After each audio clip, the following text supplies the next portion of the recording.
Hello students, in the last class we had discussed pre-sorting under transform and conquer as an example of the input or the instant simplification variety.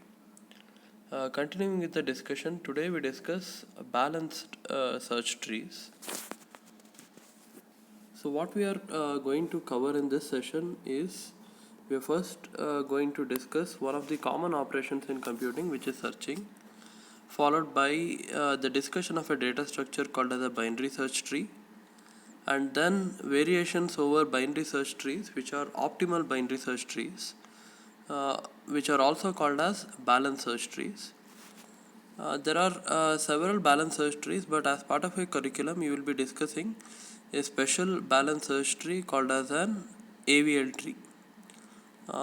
We are going to define what a AVL tree is, how to perform insertions into AVL trees, and how to balance the trees using an operation called as a rotation.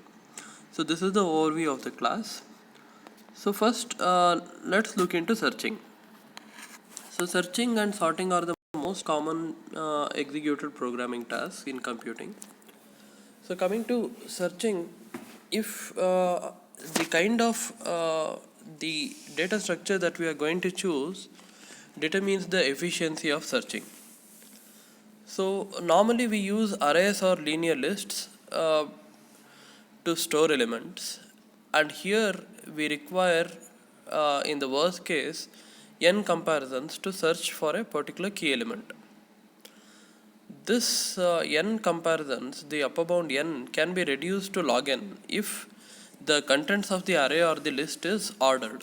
Okay, or you already know that you can do that by applying binary search. Okay, sequential search, the worst case is n comparisons, whereas in case of binary search it is log n to the base 2. So this is how we could reduce on the number of comparisons and make search faster. But however, even though we can search in a fast manner within an array, one of the problems with the array is the insertion operation. Suppose you want to insert an arbitrary element at somewhere in the middle of the array, then this is not an efficient operation, because just for inserting a single element you have to shift all the elements to the right of it by one position. So this is one of the problems with arrays or linear lists. Okay, and also it requires us that the data to be in a particular sorted order. So we introduce what is called as a binary search tree. What is the purpose here? We want to combine the efficiency of search in an ordered array. Okay, the efficiency of search in an ordered array we have already learned is very optimal, and it is log n to the base 2. Added to that, we want to bring the flexibility of insertion into a linked list. Okay, you have already learned linked lists. You know that inserting an element into a linked list is very easier, as you have to just adjust the link fields of the previous and the next nodes. Okay, you don't need to perform a shift operation as we did in the case of an array. So we want to combine both these good features, that is the efficiency of search in an ordered array and the flexibility of insertion in a linked list. We want both these features in a single entity, because of which we create a data structure called as a binary search tree. So before we understand a binary search tree, we need to understand what we mean by a binary tree. The diagram here shows such a binary tree. At the topmost level we have a special node called as a root, and then every node here can be linked to at most two children. Okay, and we call them as the left child and the right child, and the links through which they connect as the left link and the right link. And a subtree is a subset of this binary tree, which includes few of the nodes of the binary tree. And we have specialized nodes called as the leaf nodes, which do not have any children. In such cases, the left link and the right link fields of such nodes which do not have any children will have a special value called as null, and that's why we say that we place null links in the link field, okay, of the leaf nodes. Building upon the binary tree, we have an another variation of a binary tree where we develop what is called as a binary search tree. Okay, on the right hand side here you can see a binary search tree. So if you see, there is a particular ordering in which elements have been inserted into the binary search tree. The binary search tree has to satisfy all this following property, that the any node in the left subtree of a given node should always be lesser than the given node. Similarly, all the nodes in the right subtree of a given node should be larger than it. Okay, and this should be true for any subtree within the binary search tree, and hence such a kind of a binary tree we call it as a binary search tree. Okay, so the property here is the parent child should always be larger than the parent node should always be larger than the left child and always be lesser than the right child. This should be true for every node in the binary search tree. And now you can see that we have a particular order in which data has been stored, and at the same time insertion is also flexible. Okay, here you can insert it as the child of a particular node whose link field is null. Okay, so this is the flexibility of insertion that we are talking about. So to insert a new element, we don't need to shift existing elements. Okay, so binary search tree combines both these features because it has an intrinsic order. Searching can be done efficiently. We'll look into that shortly, and at the same time it is very flexible for handling insertions. Then coming to the binary search tree, if you look at the two diagrams shown in the slide, you have the same set of keys A, C, E, H, M, R, S, X, but the same set of keys can be represented by two different binary search trees without violating the definition of the binary search tree. Not just two, it could be even more. Okay, so the point that we want to drive here is the same set of keys can be represented by two or more different binary search trees, and this happens and this is because the order in which I am inserting the elements might be different, leading to different binary search tree representations.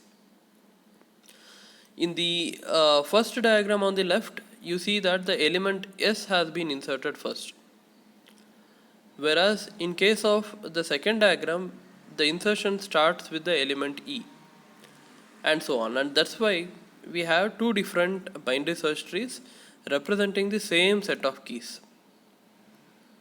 Now, if I am to search for a particular element, then search within a binary search tree requires at most H comparisons. The upper bound is H, where H is the height of the tree. Okay, for example, in the left hand side, if I want to search for the key C, then I make up 4 comparisons. I first check with the root node. The root node is yes, my key is lesser than S, so I go to the left subtree. Again here I compare with E, my key is much smaller, I go to its left subtree. Here I compare with the element A, I find that C is larger than A, and then move to the right subtree. The right subtree has only the node C, and there is a match, and search ends here. So to search C, I have to make at least 3 comparisons, okay, in general. So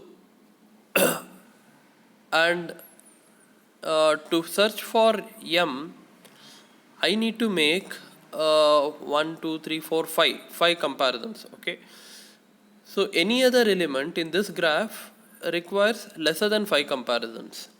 So what can we generalize looking at this diagram? The max number of comparisons required for searching an element will be equal to the height of the tree. Okay, so roughly equal to the height of the tree. In this case, the height of the tree is 4. Okay, the path along SERHM. So to arrive at M, you should have done at least 4 comparisons. Okay, so similarly, I can keep this as the upper bound and say that in a binary search tree, if you want to search for any particular element, you can search it by making at most h number of comparisons where h is the height. Whereas in the second case, okay, the diagram in the right hand side, the number of comparisons required for searching M is much smaller because it is just 3. In this case, even the height of the tree is 3. Okay, so the thing is, the same set of elements can be represented by 2 different binary search trees, and searching for the same element may take different number of comparisons in different binary search tree. The upper bound is nothing but the height of the tree. So we want this height of the tree to be as minimal as possible. And if you see here, in the current tree examples in the both figures, you see that a lot many nodes at higher levels are empty. Okay, so an optimal feature is that we want this height to be minimal and try to fill up all the positions at all the levels except possibly for the last level. Okay, so let's consider some examples of binary search trees. You can see we have a typical binary search tree shown on the left hand side in the first diagram. So here it is again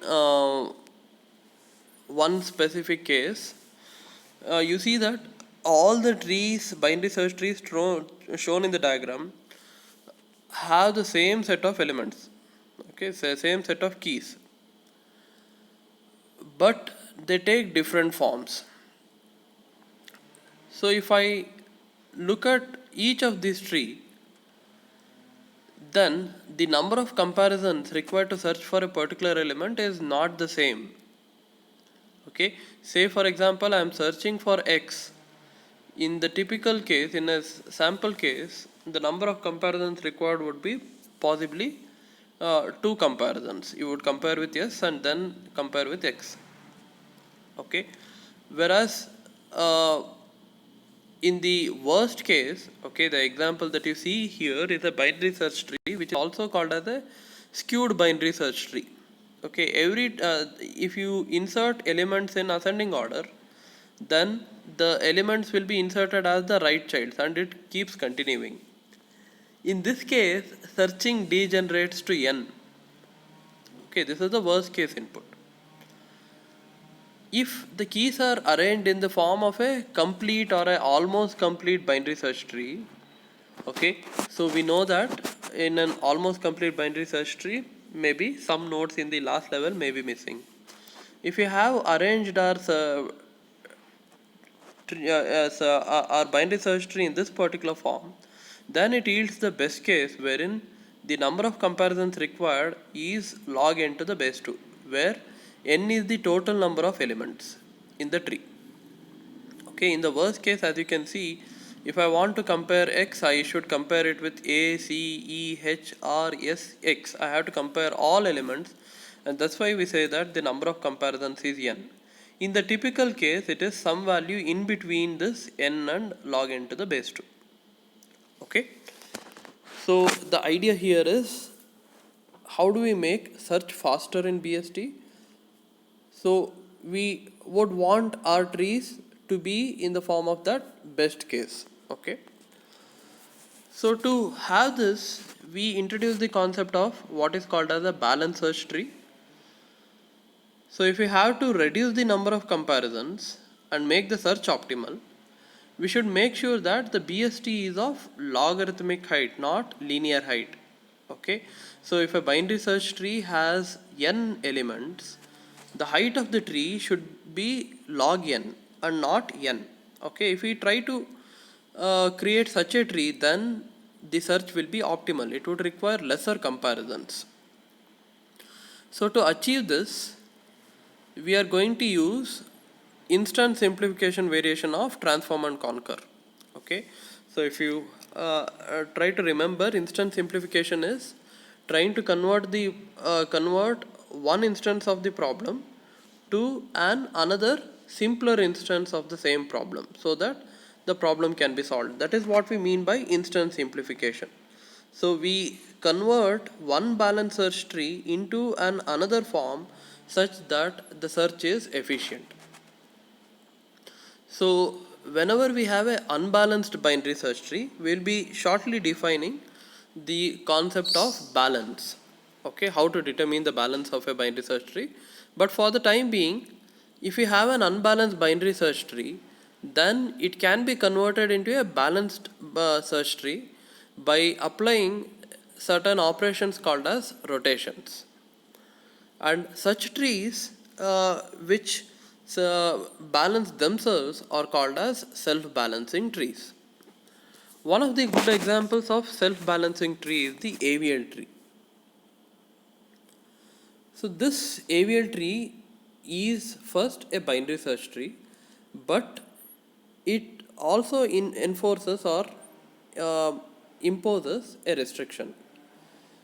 The restriction is that it requires the difference between the height of the left and right subtrees of every node not to be more than 1. Okay, the height, the difference in heights should never exceed 1.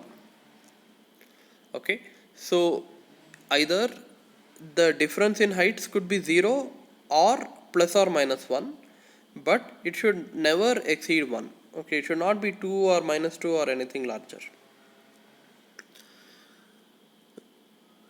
So whenever we do a edit operation on such trees, AVL trees, so the edit operations could be either you can insert a new node or delete an existing node. When you do that, the balance requirement might be violated.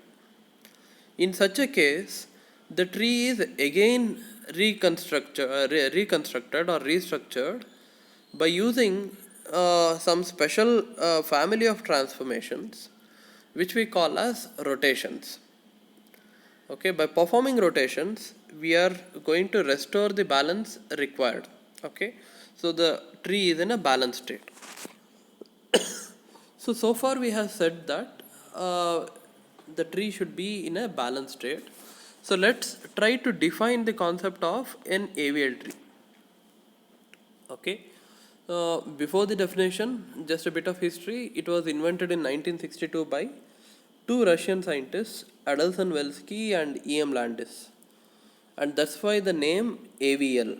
Okay, A is for Adelson, V for Velsky, and L for Landis, and that's why the name is referred to as the AVL tree. Coming to the definition of a AVL tree, a AVL tree is a binary search tree in which the balance factor of every node, which is defined as the difference between the height of the nodes in its left and right subtrees, can be either 0, plus 1 or minus 1. Okay, so you need to understand, okay, if a binary search tree should qualify as an AVL tree, then it should satisfy this balance requirement. What is the balance requirement? The difference, the balance can be either 0 or plus 1 or minus 1. And how do we define the balance? Balance can be defined as the difference between the height of the nodes left and right subtrees. Okay, so it could be one among the values 0, plus 1 or minus 1, but if the balance factor becomes 2, then the tree, or minus 2, then the tree is said to be in an unbalanced form, for which we have to apply one of the rotations that we are going to shortly understand. Okay, consider this tree. So apart from the node values, if you look at the vertices also have an additional value. For example, the child node 5 has a value 0, the child node 3 has a value 0, the root 7 has a value 2, and so on. So these suffixes indicate the balance factor. Okay, so how do we compute the balance factor? We have to compute the difference of the left subtree, height of the left subtree and height of the right subtree. Okay, so in case of 7, if I take the vertex 7, the height of the subtree is I have to traverse 3 edges to reach a leaf node. So this is the height, which is 3. Okay, if we leave the edge between 7 and 2, then height of the left subtree of the tree rooted at 7 is 2, and similarly height of the right subtree, what is in the right subtree? We just have a single node, 8. Okay, so a node without any children can be considered of 0 height. So now the height of the node 2 is at this point the height of the left subtree is 2 minus 0, which is 2. So next to 7 I am writing the balance factor as 2. Similarly, I compute the balance factor at the vertex 2. Its left child's height is 0. Its right subtree's height is 1. Okay, or you could just simply subtract the edges. The edge here is 1. Here the longest path of a sequence of edges is 2. 1 minus 2 gives you 2. Oh, sorry, minus 1. That's why the balance factor at 2 is minus 1. For the vertex 4, the height of its left subtree is 0, right subtree is 0, 0 minus 0 is 0. So the balance factor of 4 is 0, and so on. And hence, here, if you look at the vertex 7, the balance factor is 2, because of which this tree is not a AVL tree, because it is unbalanced. If you recall the definition, we said the balance factor for every node in an AVL tree should be either 0, 1 or minus 1. If there is at least one vertex that violates this, then such a tree is not a AVL tree. Let's look into another kind of a binary search tree. Okay, on the left hand side now you see another example of a binary search tree. But here this is balanced only with respect to the root. If I subtract the left subtree and right subtree of the root node, I get 0. But still I can't say that this is a balanced or a AVL tree. Okay, if you look at intermediary nodes, okay, then they only have left child, either the left child or right childs. So on the left branch, these vertices have a balance factor of 3, 2, 1 and 0. On the right side branch, these have the balance factors as minus 3, minus 2, minus 1, 0. Okay, so this is also not a AVL tree. This is also not an example of an AVL tree. Then what is an AVL tree? Let's look at the next example. Okay, the rightmost one here. So we have computed the balance factor at each node. Okay, and then if we see that every node's balance factor is either 0, plus 1 or minus 1, and hence the third tree is indeed an AVL tree. Okay, now there could be a question, how do we count the height of the leaf nodes? So for every leaf node, it has a left and right subtrees which are empty or null trees. Okay, and height of such empty trees we can assume it as minus 1. Let's consider the vertex 3. 3 has a left subtree whose height is minus 1. 3 has a right subtree whose height is minus 1. the difference of the two is 0. Therefore, the balance factor of 3 is 0.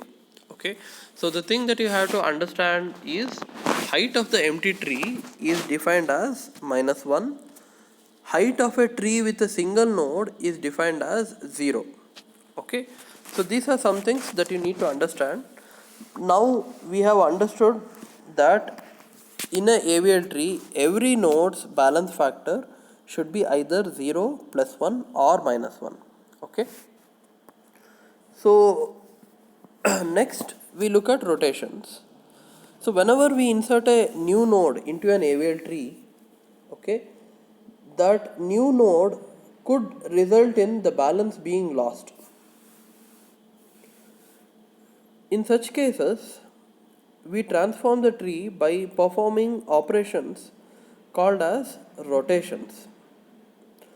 So a rotation in a AVL tree is a local transformation of its subtree rooted at node 2 whose balance has become either +2 or -2. Okay, so this is called as a local transformation. What do we mean by local transformation? The change applied when we perform rotations is not going to affect all the vertices in the graph but only some of them. Okay, that's why we call it a local transformation. In an example, when we see an example, it becomes clear. So if there are several such nodes, so let's say that I have inserted a new node, and because of which there is more than one node whose balance factor is either +2 or -2.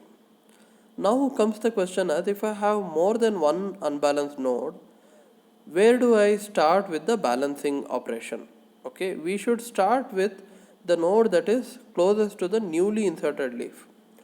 So whichever new node you have added, okay, that is called as the newly inserted leaf, and we should perform the balancing operation starting at the node which is closest to this newly added unbalanced node. Okay.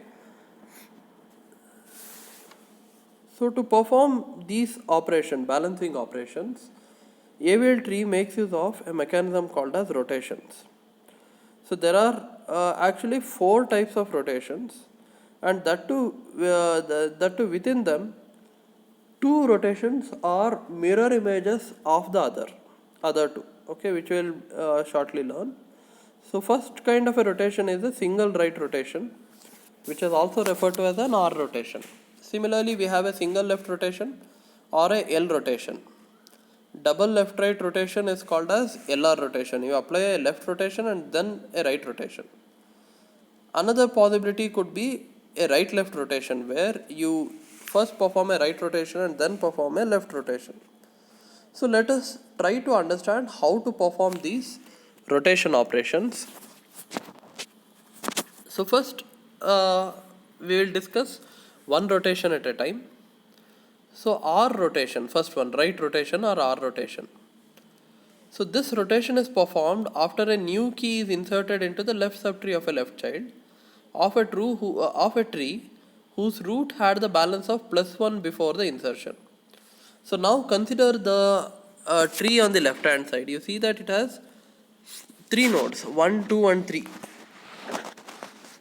Imagine that 1 is not inserted yet. Okay, we have only the trees 3 and 2, in which case the balance of the node 3 would be 1 and balance of the node 2 would be 0. Okay, at this point when I add 1, the vertex 1 connected to 2, then the balance will be changed. Prior to this insertion, the left child of a tree had the balance of +1. Okay, so now this tree on the left hand side that you see is not balanced. How do we balance it? We need to apply a right rotation. Okay, where do we need to apply a right rotation? At the child node of the root. Okay, which is the child node in this case of the root? 2. So at point 2, if we rotate the vertex 3 in the right direction, okay, in the right side direction, then you are going to get a new tree, okay, where 2 is the root, 1 is the left child and 3 is the right child. And if you look here, the balance factors of all the nodes is 0, okay, which is also saying that it is not 2 or minus 2, and hence now the resulting tree is balanced. Okay, so you should understand when to apply a R rotation. So if you have this kind of a structure where you are inserting a new node to the left subtree of the root node whose balance was already plus 1, then in such cases the tree is going to be unbalanced. You are again going to balance it by applying a right rotation. Okay, so you can imagine as if you are holding the vertex 2 and rotating the 3 from the right side in a clockwise direction, resulting in the tree that you see on the right hand side, 2 being the new root node, 1 being the left child of 2, 3 being the right child. And another important thing that you have to observe is, even after performing this rotation, okay, this newly formed tree, not only will it be balanced, but it will also remain a binary search tree. So 1 which is the left child of 2 is smaller than it, 3 which is the right child of 2 is larger than it. Okay, this is what we mean by the right rotation. In general, this is the general case. Okay, if you look at the diagram, the node with R indicates that it is the root node, and then the root node has a left child C which has two subtrees T1 and T2 attached to it. T3 is the right subtree attached to R.